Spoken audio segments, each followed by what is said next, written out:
অন্নপূর্ণা ভান্ডারে টাকা আজ যারা পেলেন না তাদের কি আর টাকা পাওয়ার সম্ভাবনা আছে? সরকারি আপডেট। কেন আজ টাকা পাননি অনেকেই?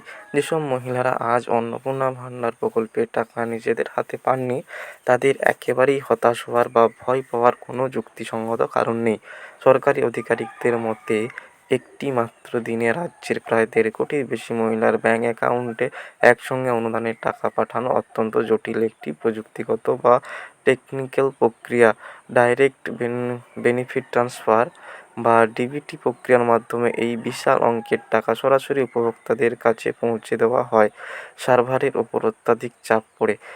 কারণ অনেক সময় ব্যাংকিং সিস্টেমে কিছুটা ধীর গতি লক্ষ্য করা যেতে পারে।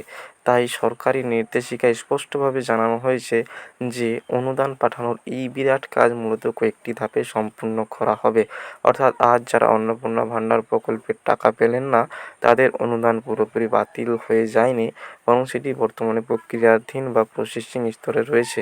অন্নপূর্ণা ভান্ডার প্রকল্পের এই টাকা পর্যায়ক্রমে আগামী কয়েকদিন ধরে ধাপে ধাপে পাঠানো হবে। সুতরাং প্রথম দিনেই টাকা না ঢুকলে চিন্তিত হওয়ার কিছু নেই। এটি শুধুমাত্র একটি সাময়িক প্রযুক্তিগত বিলম্ব। টাকা না পাওয়া মহিলাদের আশ্বস্ত করে প্রশাসনের তরফ থেকে পরিষ্কারভাবে জানানো হয়েছে, অন্নপূর্ণা ভান্ডার প্রকল্পের অনুদান বিতরণের কাজ ধাপে ধাপে আগামী ২০ আগস্ট পর্যন্ত একটানা চলতে থাকবে। অর্থাৎ আজ থেকে শুরু করে আগামী কয়েকদিনের মধ্যে সমস্ত যোগ্য এবং সঠিক তথ্য জমা দেওয়া উপভোক্তাদের অ্যাকাউন্টে টাকা নিশ্চিতভাবে এসে যাবে। তাছাড়া আরও একটি সরকারি আপডেট থেকে জানা গিয়েছে যে চূড়ান্ত পর্যায়ের ভেরিফিকেশন বা যাচাইকরণ প্রক্রিয়ার কাজ সম্পূর্ণ করে চলতি মাসের ৩০ তারিখের মধ্যেও অনেকের অ্যাকাউন্টে অনুদানের বকেয়া টাকা পাঠিয়ে দেওয়া হতে পারে। প্রশাসন এই বিষয়ে অত্যন্ত তৎপর এবং কোনো যোগ্য উপভোক্তা যাতে এই অন্নপূর্ণা ভান্ডার প্রকল্পের আর্থিক সুবিধা থেকে কোনোভাবে বঞ্চিত হন না, সেই দিকে বিশেষ নজর রাখা হচ্ছে।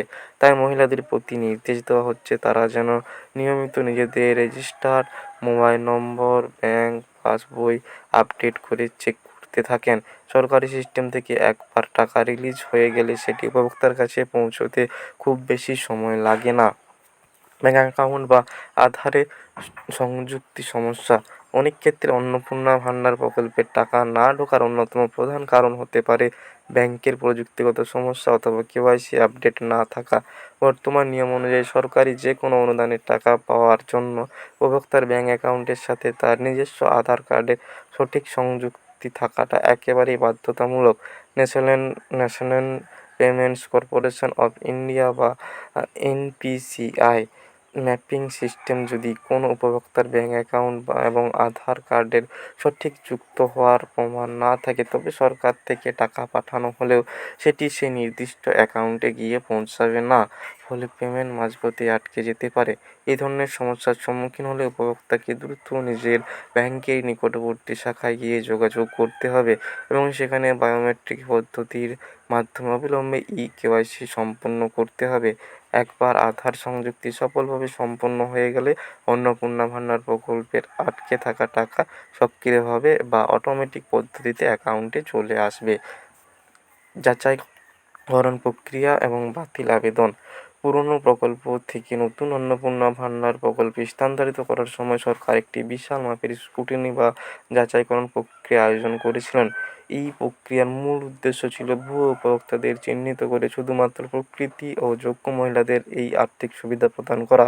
সরকারি তথ্য অনুযায়ী বিভিন্ন কারণে প্রায় ১৭ লক্ষের মতো আবেদনপত্র অসঙ্গতি পাওয়া গিয়েছে এবং সাময়িকভাবে সেগুলোকে হোল্ড বা বাতিল করা হয়েছে। যদি কোনো মহিলার পরিবারে কেউ সরকারি চাকরিজীবী হন অথবা আয়কর প্রদান করে থাকেন, তবে এই নিয়ম অনুযায়ী সেই মহিলার আবেদন সরাসরি বাতিল বলে গণ্য হবে। এছাড়া মৃত ব্যক্তি, ঠিকানা পরিবর্তনকারী ব্যক্তি অথবা অন্য রাজ্যে চলে যাওয়া মহিলাদের নামও এই অন্নপূর্ণা ভান্ডার প্রকল্পের নতুন তালিকা থেকে সম্পূর্ণ বাদ দেওয়া হয়েছে। যাদের নাম এই ধরনের কোনো আইনি বা প্রযুক্তি